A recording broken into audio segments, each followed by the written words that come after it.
हार्दिक धन्यवाद करना चाहूँगा कि आपने मुझे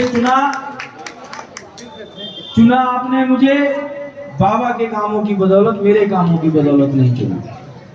और मैंने ये सम्मान भी समर्पित किया स्वर्गीय पंडित शिवचरण लाल शर्मा जी को, जो आप सबके बाबा थे, हमारे टीम पंडित जी के सर्वे सर्वा, जिनकी वजह से आपने मुझे चुना।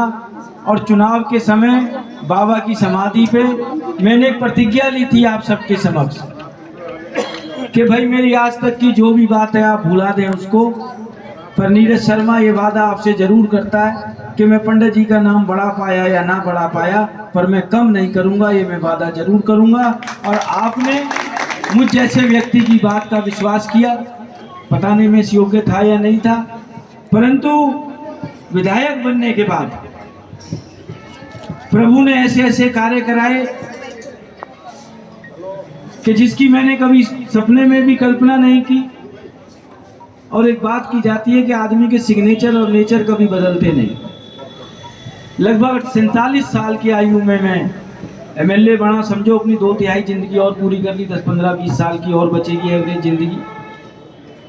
जो आदमी 47 साल तक काम करता है वो छूटने बड़े मुश्किल होते हैं, परंतु हमारी रामायण में लिखा है, जापे कृपा राम की होई, तापे कृपा करे हर कोई।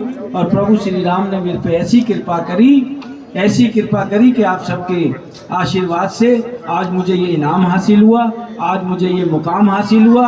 और इसमें हर घड़ी हर क्षण मेरा इस शहर के मीडिया को, आप लोगों को, सामाजिक संस्थाओं को विशेष तौर पे योगदान रहा, क्योंकि जितना भी बुरा वक्त आया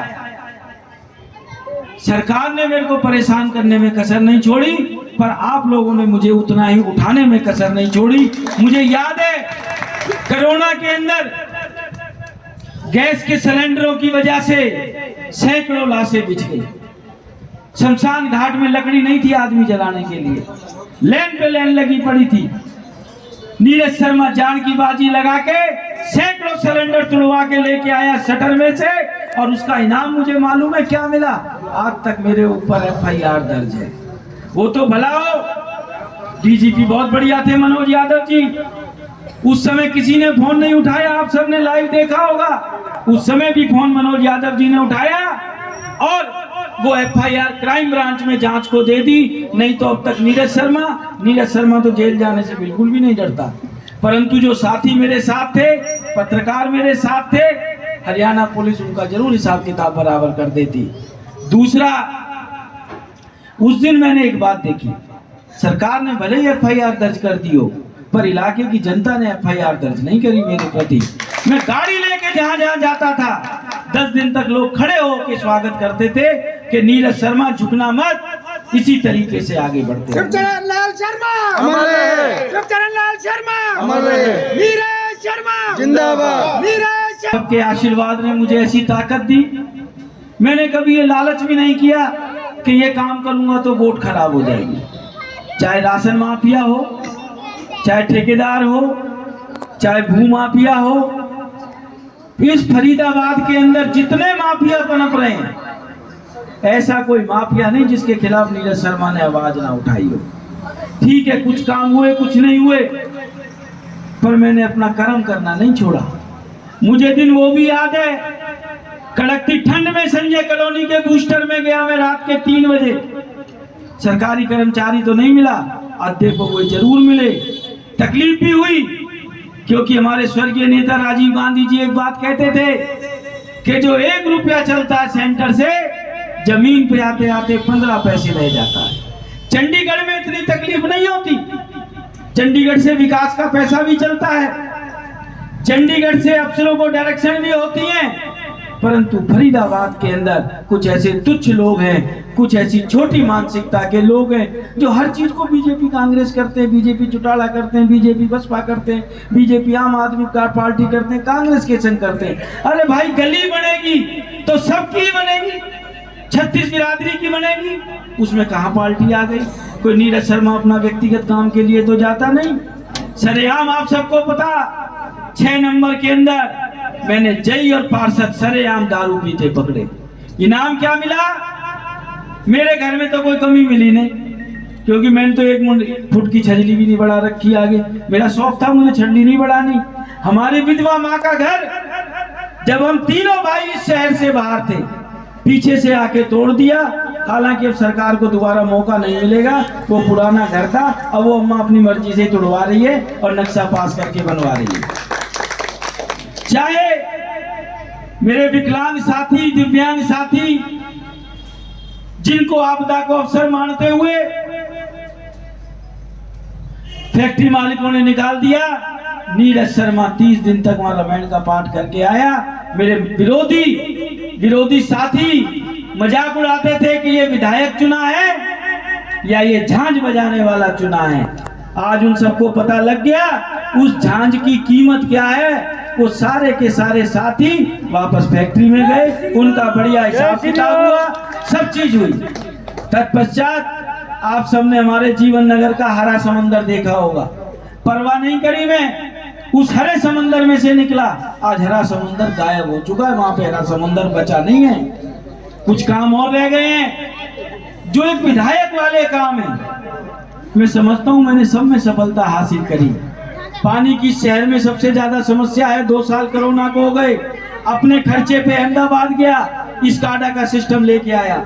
जिस दिन ये स्काडा का सिस्टम आ जाएगा, जैसे आज बिजली का मीटर लगा पड़ा है, जो पानी चोरी कर रहे हैं भाई उनकी तो गारंटी है नहीं, जो ईमानदारी से बिल दे रहे हैं उनको पानी की कमी नहीं होगी। उसके लिए काम किया तो आपके भाई ने किया, आपके बेटे ने किया।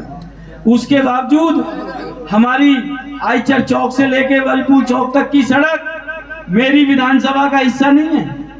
नेता आ जाते नारियल फोड़ने, उनमें मैं भी शामिल हूँ। हम अपनी जेब से पैसा नहीं लगाते, पैसा तो आप जनता का है। आज the public money, it's the tax payers money. आप कर देते हो तो विकास होता है। वो सड़क 4 साल से पेंडिंग थी, 41 करोड़ का भ्रष्टाचार था उसके अंदर। नीरज शर्मा ने चंडीगढ़ में एक दरवाजा खटखटाया, एक ऑफिस खटखटाया, आज वो सड़क बन के तैयार है। हार्डवेयर चौक से लेके और प्याली चौक तक की सड़क, जहां हमारा बाबा दीप सिंह चौक भी बन गया, वहां की सड़क के हालात देख लो। वो भी मेरी विधानसभा का हिस्सा नहीं है भाई। आवाज सिर्फ आपका ही विधायक उठाता है। नारियल फोड़ने के लिए सारे सत्ता पक्ष के आदमी इकट्ठे हो जाएंगे, सब मतभेद बुला देंगे, और जब गाली देने की बात आएगी, नीरज शर्मा एक हार्डवेयर चौक से प्याली चौक तक की सड़क नहीं बना पाया। अरे भाई, जिनकी विधानसभा में आती है उनसे तो पूछ लो एक बार कि तुम कर क्या रहे हो। प्याली पार्क, बड़े दुख के साथ कहना पड़ता है, शहर की प्रथम नागरिक महापौर, भाजपा के राज में 5 साल, जिसने लगभग 13,500 करोड़ रुपए का बजट पास किया। और उस बजट के अंदर विधानसभा में जब नीरज शर्मा ने प्रश्न लगाया तो ये जवाब आया कि 80 लाख रुपए की रिपेयर होनी है। यशपाल यादव जी को लेके आया, उन्होंने मार्च तक का वादा दिया था, काम चालू नहीं हुआ। पर ये कितने शर्म की बात है कि शहर की प्रथम नागरिक के वार्ड के अंदर भी एक अच्छा पार्क ना हो। इससे ज्यादा डूब मरने की जरूरत नहीं है। काम मेरा स्कूल 6ठी से 12वीं के चल रहा है, नगला रोड का प्रोजेक्ट, मॉडल स्कूल बना मेरी विधानसभा में 2-2। उसके बाद खेड़ी कॉलेज के अंदर पोस्ट ग्रेजुएशन की क्लास नहीं थी, वो मैं लेके आया। बाबा 55 सेक्टर में पॉलीक्लिनिक खोल गए थे, 5 साल वो चालू नहीं हुआ। बढ़ते के संग आज जिसको तकलीफ है चला जाए, वह इलाज करा ले, डॉक्टर भी बैठे हैं, बेड भी बैठे हैं। उसके बाद फतेहपुर तका में हमारी पीएचसी का काम चालू है। विधायक वाले कामों में मैंने कोई कोताही नहीं बरती। समस्या कहाँ आ गई? पार्षद वाले काम में कि साहब सीवरेज में फंटी मारनी है। ये तो काम भाई पार्षद का ही है, पार्षद ही करेगा। जाने अनजाने में हमसे ऐसे लोग चुने गए, 1-1 साल तक तो नजर आए, उसके बाद उन्होंने नजर आना भी बंद कर दिया। और अब रहा सा हिसाब किताब, इस सरकार ने पार्षद के चुनाव में क्या किया पता, इनको हमारे हाथ से सत्ता जा रही है। 55 सेक्टर के 2 टुकड़े कर दिए, 2 पार्षद बन जाएंगे। वहां से कोई समस्या होगी, पार्षद एमएलए को गाली देगा, एमएलए पार्षद को गाली देगा। जो समस्या का समाधान हो जाएगा तो दोनों पार्षद आएंगे, नहीं ये मेरी विधानसभा है, ये मेरा इलाका है। और कोई समस्या होगी, नहीं यार तुम्हारा पार्षद तो वो है, दूसरा कहेगा वो है। संजय कॉलोनी के 4 टुकड़े कर दिए। ये वैद रोड, मेरे ख्याल से आधा किलोमीटर की सड़क है वैद रोड, इसको 3 वार्डों में बांट दिया और मुझे बड़ा दुख हुआ। मैं IAS IPS को हमारे बाबूजी कहते थे ये बहुत अच्छे इंसान होते हैं, कोई इनके अच्छे कर्म होते हैं, ये IAS IPS बनते हैं, इनके कोई पुनर्जन्म के प्रारब्ध होते हैं। परंतु फरीदाबाद के अंदर एक आउटसाइडर व्यक्ति जिसका हरियाणा काडर भी नहीं है, पता नहीं किसकी सिफारिश पे फरीदाबाद गुड़गांव के बाहर पोस्टिंग नहीं करवाता। मैंने 6 बार फोन किया। मैंने कहा DC साहब डिलिमिटेशन का काम चल रहा है, अपनी व्यस्तताएं बताई कि मैं फलाने दिन चंडीगढ़ जाऊंगा, फलाने दिन गोरखपुर रहूंगा, एक एक दिन की अपनी प्रायोरिटी बताई। मैंने कहा आप माने ना माने ये आपकी मर्जी, हम नेता किसी को बाध्य नहीं कर सकते कोई बात मनवाने के लिए। डिलिमिटेशन में बहुत गड़बड़ियां चल रही हैं। आप जो भी डिलिमिटेशन के कागज भेजें कृपया एक बार मुझसे सलाह जरूर ले लें। मेरी विधानसभा के लोगों की भावनाएं हैं, मैं वो भावनाएं आप तक पहुंचा दूं। और मुझे बड़े दुख के साथ कहना पड़ रहा है 6 बार फोन करने के बावजूद उनका हमेशा एक आश्वासन होता था कि नीरज जी अभी तो मैंने डिलिमिटेशन के कागज नहीं पढ़े, अभी तो मैं ही देख रहा हूँ, सब अफवाहें हैं, अभी कुछ फाइनलाइज नहीं हुआ। परंतु मैं चंडीगढ़ से कल वापस आ रहा था परसों, तो मुझे पता लगा कि डिलिमिटेशन करके सरकार से नोटिफिकेशन भी हो गई, 10 दिन का समय भी है। पर आपका भाई, आपका बेटा आपको याद एक चीज की मैं याद बताना चाहता हूँ, नीरज शर्मा संघर्ष से कभी नहीं हारता। जिस भी साथी को लगे जहां जहां की मुझे पता है गड़बड़, मैं आवाज उठाऊंगा, बाकी डिलिमिटेशन की मुझे बताना। और चंडीगढ़ में जितना भी समय है नीरज शर्मा अपने NIT 86 की डिलिमिटेशन के लिए सरकार की ईंट से ईंट बजाएगा। जो बड़े से बड़ा त्याग करना पड़े नीरज शर्मा करेगा। और मैं ये उम्मीद करूंगा उस त्याग में, उस संघर्ष में आप सब लोग मेरा साथ दोगे, क्योंकि इतनी धक्काशाही मैं चलने नहीं दूंगा। मुझे मैं देखिए लठ मारने में तो विश्वास करता नहीं हूँ। गांधी जी ने हमारा देश आजाद कराया, मैं गांधीवादी विचारधारा का व्यक्ति हूँ, मैं गॉडसे की विचारधारा का व्यक्ति नहीं हूँ। जैसे गांधी जी ने अपने अहिंसा के बल पे, आंदोलन के बल पे अंग्रेजों से मुक्ति दिलाई, आज जो डिलिमिटेशन के अंदर इस IAS अफसर ने धक्का किया नीरज शर्मा के साथ, सबसे पहले स्पीकर साहब की अदालत में जाऊंगा। वो मेरा घर है, स्पीकर साहब हमारे गार्जियन है। वहां से मुझे न्याय नहीं मिला, मुख्यमंत्री जी के पास जाऊंगा। वहां से मुझे न्याय नहीं मिला, गांधी जी की तरह मुझे जूतों का त्याग करना पड़ेगा, जूतों का करूंगा, कपड़ों का त्याग करना पड़ेगा, कपड़ों का करूंगा। और जब भी वो अफसर नहीं माना उसके घर के बाहर रामायण का पाठ लेके बैठूंगा, क्योंकि मैं ये